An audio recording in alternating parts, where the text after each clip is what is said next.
ಈಗ ನಾನು ಹೇಳಬೇಕಾಗಿರುವಂಥ ವಿಚಾರ ಇವಾಗ ವದಂತಿ, ನಮ್ಮ ಕಿವಿಗೆ ಬಿದ್ದಂಥ ವದಂತಿ.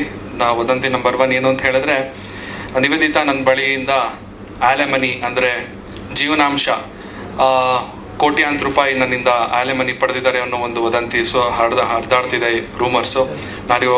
ನಿವೇದಿತಾ ನನ್ನ ಹತ್ರ ದುಡ್ಡನ್ನ ಡಿಮ್ಯಾಂಡ್ ಮಾಡಿದ್ದಾರೆ ಅಂತ. ಇದು ಖಂಡಿತವಾಗ್ಲೂ ಸುಳ್ಳು. ಅವರು ಯಾವುದೇ ರೀತಿಯಾದಂಥ ಆಲೆಮನಿ ನನ್ನಿಂದ ಪಡ್ಕೊಂಡಿಲ್ಲ.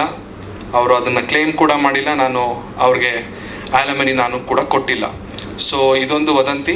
ಇವಾಗಲೇ ಮತ್ತೊಮ್ಮೆ ಕ್ಲಿಯರ್ ಮಾಡ್ತಾ ಇದ್ದೀನಿ, ಜೀವನಾಂಶ ಆಲೆಮನಿ ಅದನ್ನು ನಿವೇದಿತಾ ಅವರು ಕ್ಲೇಮ್ ಮಾಡಿಲ್ಲ. ನಾನು ಕೂಡ ಯಾವುದೇ ರೀತಿಯಾದಂಥ ಆಲೆಮನಿ ನಿವೇದಿತಾ ಅವರಿಗೆ ಕೊಟ್ಟಿಲ್ಲ. ಹಾಗೆ ಎರಡನೇ ವದಂತಿ, ಒಂದು ಮಕ್ಕಳು ಮಾಡ್ಕೊಳ್ಬೇಕು ಅನ್ನೋ ಒಂದು ಕಾರಣ. ಅಂದರೆ ನಿವೇದಿತಾಗೆ ನಾನು ತುಂಬ ಫೋರ್ಸ್ ಮಾಡ್ತಿದ್ದೆ ಮಕ್ಕಳು ಮಾಡ್ಕೊಳ್ಳೋಣ ಅಂತ. ಆಕೆ ಬೇಡ ಅಂತ ಹೇಳ್ತಾ ಇದ್ಲು, ಅದಕ್ಕೋಸ್ಕರ ಈ ರೀತಿ ಆಗಿದೆ ಅನ್ನೋ ಒಂದು ವದಂತಿ ಕೂಡ ಕೇಳಿ ಬರ್ತಾ ಇದೆ. ಸೊ ಅದು ಕೂಡ ಸುಳ್ಳು. ನಾವಿಬ್ಬರು ಇಂಡಿವಿಜುವಲ್ಸ್ಗಳು. ಅವರು ಕೂಡ ಸಿನಿಮಾ ಇಂಡಸ್ಟ್ರಿಯಲ್ಲಿ ಒಳ್ಳೆ ಕರಿಯರ್ ಇದೆ, ನಾನು ಕೂಡ ಸಿನಿಮಾ ಇಂಡಸ್ಟ್ರಿಯಲ್ಲಿ ಕೆಲಸ ಮಾಡ್ತಾ ಇದ್ದೀನಿ. ಸೊ ಹಾಗಾಗಿ ಈ ಒಂದು ಏನಿದೆ ಈ ಮಕ್ಕಳು ಮಾಡ್ಕೋಬೇಕು ಅನ್ನೋದು, ಸೊ ನನಗೂ ಆದಂಥ ಇನ್ನೂ ಒಂದಷ್ಟು ಪ್ಲ್ಯಾನ್ಗಳಿದೆ ಏನೇನೋ ಮಾಡಬೇಕು ಅಂತ. ಇದು ಕೂಡ ಸುಳ್ಳು.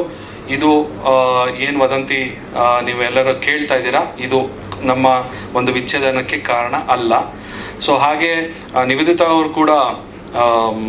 ಅವರು ಕೂಡ ಚೆನ್ನಾಗಿ ದುಡಿತಾ ಇದ್ದಾರೆ, ಸಿನಿಮಾ ಇಂಡಸ್ಟ್ರಿ ಚೆನ್ನಾಗಿ ಅರ್ನ್ ಮಾಡ್ತಾ ಇದ್ದಾರೆ. ಅವರು ಕೂಡ ಇಂಡಿಪೆಂಡೆಂಟ್ ವುಮೆನ್. ಅವರು ಯಾರ ಮೇಲೂ ಡಿಪೆಂಡೆಂಟ್ ಆಗಿಲ್ಲ.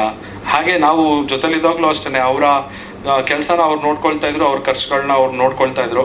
ಸೊ ಹಾಗಾಗಿ ಮತ್ತೊಮ್ಮೆ 2 ಪಾಯಿಂಟ್ ಮತ್ತೆ ಕ್ಲಿಯರ್ ಮಾಡ್ತೀನಿ. ಒಂದು, ಅವ್ರು ಯಾವುದೇ ರೀತಿಯಾದಂಥ ಆಲೆಮನಿ ಕೂಡ ತಗೊಂಡಿಲ್ಲ, ಅಂದರೆ ಜೀವನಾಂಶ ಪಡ್ಕೊಂಡಿಲ್ಲ ನನ್ನ ಕಡೆಯಿಂದ. ಹಾಗೆ ಇನ್ನೊಂದು, ಮಗು ಮಾಡ್ಕೊಳ್ಳುವಂಥ ಒಂದು ಕಾರಣ ಏನಿದೆ ಅದು ಕೂಡ ಸುಳ್ಳು. ಹಾಗೆ ಇನ್ನು ಈ ಒಂದು ಮೇನ್ ವಿಚಾರ ನಾನು ಹೇಳಬೇಕು ಅಂತ ಹೇಳಿದ್ರೆ, ಒಬ್ಬ 3ನೇ ವ್ಯಕ್ತಿಯನ್ನು ನಿವೇದಿತಾ ಅವ್ರ ಜೊತೆ ಹೆಸರಿಗೆ ಸೇರಿಸಿ ಅವ್ರಿಗೆ ಸಂಬಂಧ ಕಲ್ಪಿಸ್ತಾ ಇರೋದು ಎಲ್ಲೋ ಒಂದು ಕಡೆ ನನಗೂ ಕೂಡ ಮನಸ್ಸಿಗೆ ತುಂಬಾ ಬೇಜಾರಾಗ್ತದೆ. ಯಾಕಂತ ಹೇಳಿದ್ರೆ ಆ ವ್ಯಕ್ತಿ ಮನೆಗೆ ನಾನು ಕೂಡ ಸಾಕಷ್ಟು ಬಾರಿ ಹೋಗಿದ್ದೀನಿ. ಅವರ ಮನೆಯಲ್ಲಿ ನಡೀತಿದ್ದಂತಹ ಫ್ಯಾಮಿಲಿ ಫಂಕ್ಷನ್ಗಳಿಗೆ ನಾನು ಕೂಡ ತುಂಬ ಅಟೆಂಡ್ ಆಗಿದ್ದೀನಿ. ಅವರು ತುಂಬ ಒಳ್ಳೆಯ ಫ್ಯಾಮಿಲಿ ಅವರು. ಆ್ಯಂಡ್ ಅವರ ಫ್ಯಾಮಿಲಿ ಫಂಕ್ಷನ್ ಅಂತ ಅಂದ್ರೇ ನಮಗೊಂಥರ ತುಂಬ ಖುಷಿಯಾಗೋದು. ಅವ್ರ ಮನೆಗೆ ಹೋದಾಗ ಅಷ್ಟೊಂದು ಜನನ ಸೇರಿಸಿ ಅವ್ರಿಗೆ ಊಟ ಹಾಕೋದಿರ್ಬೋದು, ಅವ್ರಿಗೆ ಒಂದು ಎಂಟರ್ಟೈನ್ಮೆಂಟ್ ಕೊಡೋದಿರ್ಬೋದು, ಆ ಕೆಲಸನೆಲ್ಲ ತುಂಬ ಮಾಡ್ತಾಯಿದ್ರು. ಸೊ ನಾನು ಕೂಡ ಸಾಕಷ್ಟು ಬಾರಿ ಆ ಕಾರ್ಯಕ್ರಮಗಳಿಗೆ ಹೋಗಿದ್ದೀನಿ, ನಾವಿಬ್ಬರು ಕೂಡ ಅವ್ರ ಜೊತೆಗೆ.